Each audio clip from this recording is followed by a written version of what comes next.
యెహోవా యందు నమ్మిక ఉంచువాడు వర్ధిల్లును. సామెతలు 28:25. ప్రియమైనటువంటి దేవుని పిల్లలారా, ఈ ఉదయకాల సమయంలో ఈ లోకములో ఉన్నటువంటి వారిని నమ్మి మోసపోయి ఉన్నావా? ఈ లోకములో ఉన్నటువంటి మనుషులను నమ్ముకొని నీవు మోసపోయి నిరాశ చెంది ఉన్నావా? అయితే నీ కోసమే ఉదయకాల సమయంలో ఈ వాగ్దానం ద్వారా దేవుడు మాట్లాడుతూ ఉన్నాడు. ఈ లోకములో ఉన్నటువంటి మనుషులు నిన్ను మోసం చేయొచ్చు. ఈ లోకములో ఉన్నటువంటి నీ బంధువులు కానీ, నీ స్నేహితులు కానీ, నీ రక్త సంబంధికులు కానీ నిన్ను మోసం చేయొచ్చు. అయితే ఆ యేసు క్రీస్తు ప్రభుల వారిని గనక నువ్వు నమ్ముకున్నట్లయితే ఆయన నిన్ను వర్ధిల్ల చేసేటువంటి వాడిగా ఉన్నాడు, నిన్ను బలపరిచేటువంటి వాడిగా ఉన్నాడు, నిన్ను స్థిరపరిచేటువంటి వాడిగా ఉన్నాడు. ఆయన నిన్ను పరలోక రాజ్యంలో చేర్చేటువంటి దేవుడిగా ఉన్నాడు. గనుక ఇక నుంచైనా ఈ లోకం మీద ఆధారపడకుండా, ఈ లోకంలో ఉన్నటువంటి మనుషుల్ని నమ్ముకొనకుండా ఆ యేసు క్రీస్తు ప్రభుల వారి యందు మనము నిజమైనటువంటి నమ్మకము కలిగి జీవించేటువంటి వారంగా ఉండాలని కోరుకుంటూ ఈ దిన వాక్యం ద్వారా దేవుడు బలపరచునుగాక.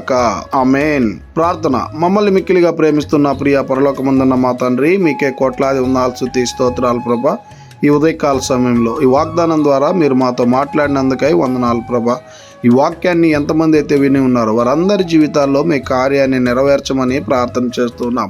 అవును తండ్రి, ఈ లోకంలో ఉన్నటువంటి మనుషుల్ని నమ్మి మోసపోయి నిరాశ చెందినటువంటి వారిలో ఎవరైనా ఈ వాక్యాన్ని వింటూ ఉంటే వారందరి జీవితాల్లో తండ్రి మీరే వారిని వర్ధిల్లా చేయమని ఈ ఉదయకాల సమయంలో మమ్మల్ని అందరినీ మీ కృపగల హస్తాలకు అప్పచెప్పుకుంటూ కృపనే కోరుకుంటూ యేసుక్రీస్తు పరిశుద్ధమైనటువంటి నామమున అడిగి మరి ప్రార్థన చేస్తూ వేడుకుంటున్నాము తండ్రి.